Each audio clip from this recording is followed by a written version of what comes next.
आयज ह्या देवाच्या उतरान आमकां कसली समजणी मेळ्ळ्या. प्रत्येकाक एक एक वतीन देवान कितें तरी सांगलां आसतलें. आमी नदर मारीत जाल्यार कितें पळयता हांव, देव आमकां सगळ्यांक विचून काडटा आनी आमी देवाची म्हणटोच ताचेर आमी विस्वास दवरूंक जाय. ताचेर विस्वास आमी कशें दवरतले? ताणें आमकां आपलीं उतरां, आपल्यो वाटो शिकयलेल्यो आसा, सुमूर्त दिलेली आसा. ती सुमूर्त समजली की ती आमी पाळूंक जाय. आनी पाळूंक तो पर्यान आयलो म्हणटा जेजू, तें सगळें सारकें संपूर्ण करच्याक. आनी जो कोण ते भाशेन जियेता आनी दुसऱ्यांक शिकयता तो व्हड सुर्गीच्या राज्यांत. सुर्गीचें राज आतां स्थापन केलेलें आसा. आमच्यान थंयसर ह्या सुर्गीच्या राज्यांत दिसा दिसपटे तातूंत भाग घेवन शांतीन आनंदांत जिवंक जाता. म्हणटच कशें जिवपाचें? देवाक आमी बोजूंक जाय. त्या काळार कितें जालें तें आमी पयलें वाचपान आयकलां. कितें जालें तेन्ना? बाल म्हणचे हेर दुसरे देवांक ते बोजताले. पूण कसले देव हे? Fertility cult. फर्टिलिटी कल्ट म्हणजे फुडें आमचें जिवीत वचपाक. सो हे सगळें म्हणलें हितून आतां आमी म्हणटलें लैंगीक म्हणजे तसलेंच चलतालें. खूब ऑर्जीज तसल्यो चलताल्यो तांचे मदें. आनी ताका लागून भुरगीं जावंक जाय म्हणून असल्या हातून आमचे लोक केन्नाय कितें करता? देवाक सोडून दुसऱ्या देवाशी वता. आनी तशें कित्याक लागून? तांकां कितें तरी जाय म्हणून. हो देव आमचो आयकना, तो देव आयकतलो. आनी खूब जाणांनी अशें केलेलें आसा. ती मागीर आमकां सांगतात कांय जावंक ना, आनिकूय त्रासान पडलेलीं आसा.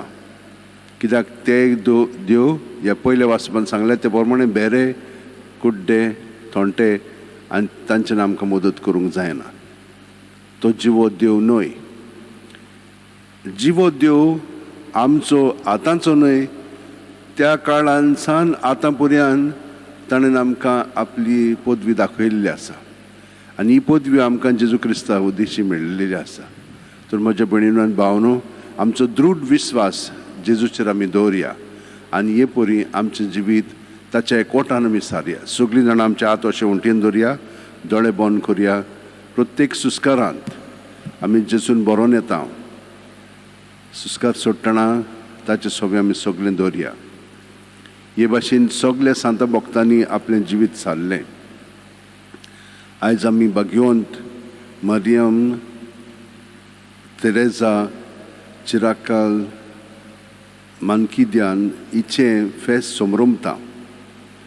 ती तेच भाशेन जेजूच्या एकवटान आपलें जिवीत सारताली.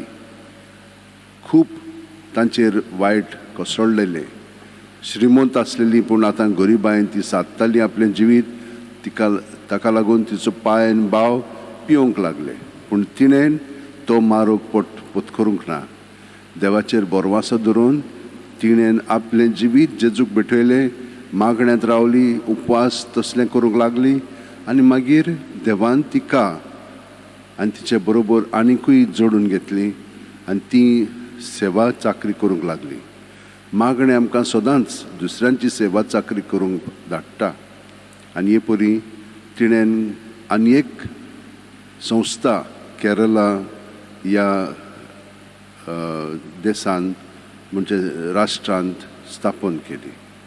तर ह्या परी तिचें जिवीत देवाक भेटयलें तिणें. आमी प्रत्येक जाणां देवाक आमचें जिवीत भेटयता. तर ह्या वेळार आमचें जिवीत सगळें जेजूच्या एकवटान हे परी रावया, सगळें ताचे सोबेन दवरया आनी तो आमचे सोबे आपलो वावर कोत्तलो आनी सर्गीचें राज आमचे भितर आनी आमचे भोंवतणी स्थापन करीत आसतलो.